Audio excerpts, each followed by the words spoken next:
नमस्ते साथीहरु, स्वागत छ तपाईहरुलाई मेरो च्यानलमा। आज हामीले बंगुरको मासुको अचारको रेसिपी लिएर आएका छौं। फ्रेश बंगुरको मासुलाई हामीले मेरिनेट गरेर पानी सुकाएर स्टोर गरेर राख्न मिल्ने हामीले आज अचार बनाएका छौं। आउनु साथीहरु, अब सुरु गरिहालौं। आज हामीले बनाएको बंगुरको मासुको अचार बनाउनको लागि बंगुरको मासुको अचार बनाउन गइरहेको छु र मासुलाई मैले यसरी सानो सानो पिसमा काटेर राखिदिसकेको छु। तपाईलाई कत्रो पिस मन पर्छ त्यही अनुसारको तपाईले काट्नु पर्ने हुन्छ र मैले आज यहाँ हड्डी नभएको मासु लिएको छु भने अलिअलि मैले यसमा बंगुरको बोसोला पनि राखेको छु। अब हामी यसमा अरु सरसामान थप्ने छौं। मासुको अचार बनाउने भन्दा पहिला मासुलाई हामीले 15-20 मिनेट जति मेरिनेट गरेर राख्नु पर्ने हुन्छ। यसको लागि हामी अलिकति सरसामान थप्ने छौं।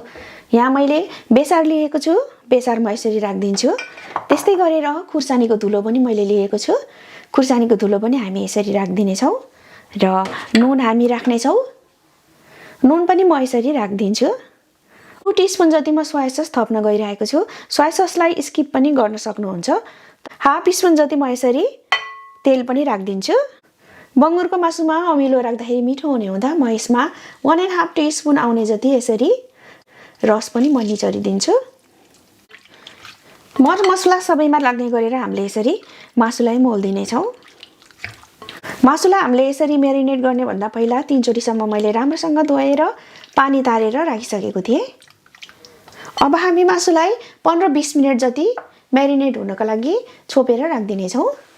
मासुमा राख्नको लागि मसला पनि तयार गर्ने छौं। धनियालाई लिएको छु। धनिया मैले यहाँ जिरा भन्दा अलिकति धेरै राख्न गइरहेको छु। 1 स्पुन मैले यसरी धनिया लिएको छु। सौंफ पनि मैले यहाँ 1 टीस्पुन यसरी लिएको छु। तोरी पनि राख्नु पर्ने हुन्छ। तोरी मैले यहाँ कालो तोरी लिएको छु। यो अलिकति स्ट्रङ हुने हुँदा 1.5 टीस्पुन मात्रै मैले यसरी राख्दिएको छु। कालो मरिचको स्वाद पिरो भन्दा पनि मिठो हुने हुँदा मैले यसमा लिएको छु।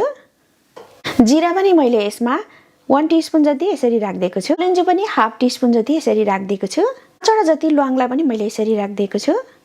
सुकमेललाई पनि मैले यसरी राख्दिएको छु। अचार पिरो नै मिठो हुने हुँदा ड्राई खुर्सानी पनि मैले यहाँ लिएको छु। 4-5 वटा मैले यसरी ड्राई खुर्सानी राखेको छु। तपाईले घटाउन पनि सक्नुहुन्छ। मेथीलाई पनि हामीले छुटाउनु हुँदैन, अलिकति भए पनि राख्नु पर्ने हुन्छ। हाफ टीस्पुन जति मैले मेथीलाई यसरी राख्दिएको छु। यति भएपछि हामीलाई मासुको अचार बनाउनको लागि मसला पुग्छ र यो मसलालाई हामीले भुट्नु पर्ने हुन्छ र भुट्दा नुन थप्यो भने राम्रोसँग भुटिने हुँदा मैले यसमा हाफ टीस्पुन जति यसरी नुन थप्न गइरहेको छु। यो सबै मसलालाई हामी भुट्ने छौं र एउटा खस्रो पाउडर बनाउने छौं। अब हामी मसलालाई राखेर भुट्ने छौं। मसलामा हामीले थुप्रै थरीको मसला एड गरेर यसरी भुटेका छौं र कुनै मसला चाँडै पाक्छ भने कुनै मसला अलिकति ढिलो पाक्न जान्छ। नुन थपेर हामीले यसरी मसला भुट्दाखेरि नुनले सबैमा एउटै किसिमको हिट दिन जान्छ र मसला डढ्दैन, सबै एकै नासले पाक्छ। यस्तै गरेर हामी मिडियम हिटमा राखेर 15-20 सेकेन्ड जति मसलालाई भुट्ने छौं। मसलालाई भुटेपछि अब हामी हिटलाई अफ गरिदिएर मसलाको एउटा खस्रो पाउडर बनाउने छौं। मसलाको मैले यसरी खस्रो पाउडर बनाइदिसकेको छु। मासुको मसला रेडी भइसक्यो। मासु पनि हामीले राखेको 20 मिनेट पुरा भइसकेको छ। अब हामी मासुलाई अचारको लागि रेडी गर्ने छौं। मासु म्यारिनेट भइसकेको छ र अब हामी तावामा तेल तताएर मासुलाई फ्राई गर्ने छौं। भाडा बसालेर मैले तेल पनि यहाँ यसरी राखिदिसकेको छु। मासु अलि डुब्ने गरेर हामीले तेल राख्नु पर्ने हुन्छ। तेल अलिअलि तातिदाखेरि नै हामी यसरी मासु राखिदिँदै जाने छौं।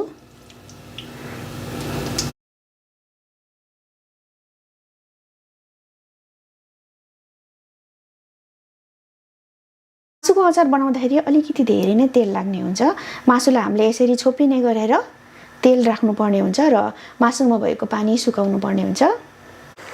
सुरुमा मासु नडढ्ने हुँदा हामीले हाई हिटमा नै पकाउनु पर्ने हुन्छ।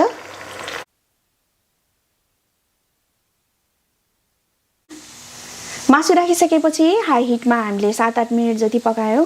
त्यसपछि हिटलाई हामीले स्लो गरिदियौं र 10 मिनेट जति हामीले यसरी स्लो मिडियम हिटमा पकाइसकेपछि मासु हाम्रो अब रेडी भइसकेको छ। यसरी मासुमा भएको पानी पनि सबै सुकेर यसरी क्रिस्पी भइरहेको छ। अब मासु अचार बनाउनको लागि रेडी छ। अब हामी तेलबाट मासुलाई निकालेर राख्ने छौं।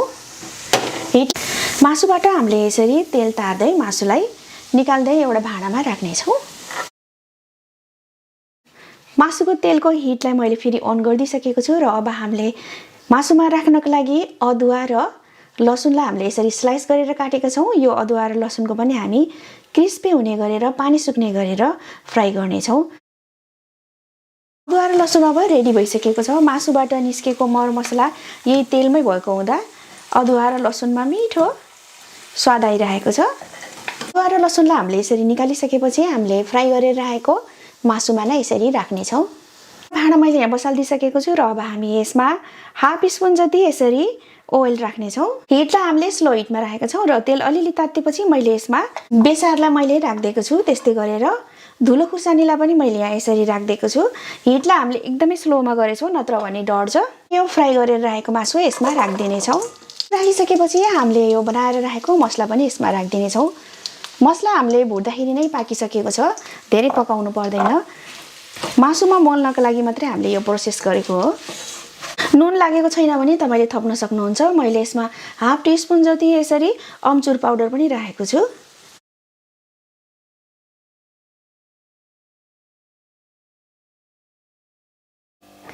मासुमा मसला सबै ठाउँमा एकै नासको लागेको छ।